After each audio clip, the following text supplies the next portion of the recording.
पद्मपुर सदर महकुमा ठारू प्राय 32 किलोमीटर नुआपड़ा पद्मपुर हाईवे रे गला परे आसी थाए पाइकमाल छक।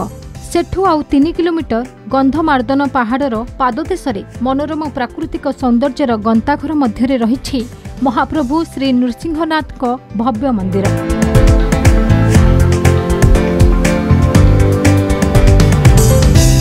मंदिर पाख देई बही जाइछि पापनाशिनी झरणा।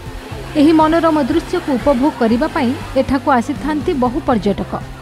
बहुत बढ़िया एंजॉय कलु। प्रथम हरिशंकर जाइथिलु, हरिशंकर रु पुणी एठी नृसिंहनाथ रे दर्शन कलु। नृसिंहनाथ रे ठाकुरंक दर्शन बहुत बढ़िया हला एवं अन्न प्रसाद भी एठी सेवन कलु। बहुत खुशी अछु। परिवेश तो भल अछि किंतु आ टिके सफा सुतरा टिके बेसी भल ता जेहेतु मद पानी पी करी बोतल माने पके नउजन सेतिले टिके अपरिष्कार भी लागुजे। लोक तो देखबार के मिलू जे किंतु आ टिके परिवेश भल देला आ टिके बेसी देखबार के मिलता आ टिके बेसी परिमाण रे भीड़ भी हेते। ए प्रकृति देखला भल लागसी किंतु से जन महिला केचड़ा करूजन से टिके भल न लाबा आ सब आड़े से मद पानी पी करी काज पके दउछन जे आघात हेबार से आशंका थिसी। केवल पर्यटक नुहंती स्कूल छात्र छात्री माने मध्य नृसिंहनाथ पीठ को आसी थांती। बनभोजी पाई आसुथिबा लोकंक सुविधा पाई मंदिर कमिटी पक्षरु पार्किंग, पीवा पानी एवं सुरक्षार व्यवस्था करा जायछि।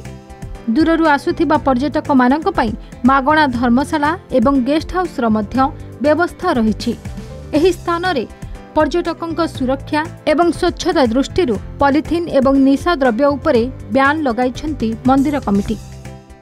बाहर भी जहाँ लोक मैंने आउन समस्त गोटे अभियोग मुझे प्राय अनेक लोक मुझे पचरासी शौकीन लोक मोर भी क्यूरीसीटी अच्छी जानपार के प्राय देखी साफ सुथरा पर कहीं संतुष्ट नुसी गोटे गला मुझे बर्तमान यहाँ आसूँ गाधी पाधी कर सुलभ शौचालय से अवस्था देखले आज्ञा 10 टଙ୍କା के भल अच्छे से अवस्था देखले गाधवा जगह नेन पैन नेन से नल सब बाहरी पड़ी टैंकर साहाय्य पानी व्यवस्था करूँ से पिकनिक जगह एरिया मान सफा सुतरा रखा आम मुख्य दीर्घ 6 बरस हम पानी पाउच मना कर प्लास्टिक मना कर लोक मैंने मानु ना जोर जबरदस्त पीछे मादक द्रव्य बंद कराई। पद्मपुरु आदर्श कुमार नाथंग रिपोर्ट, कलिंग टीवी।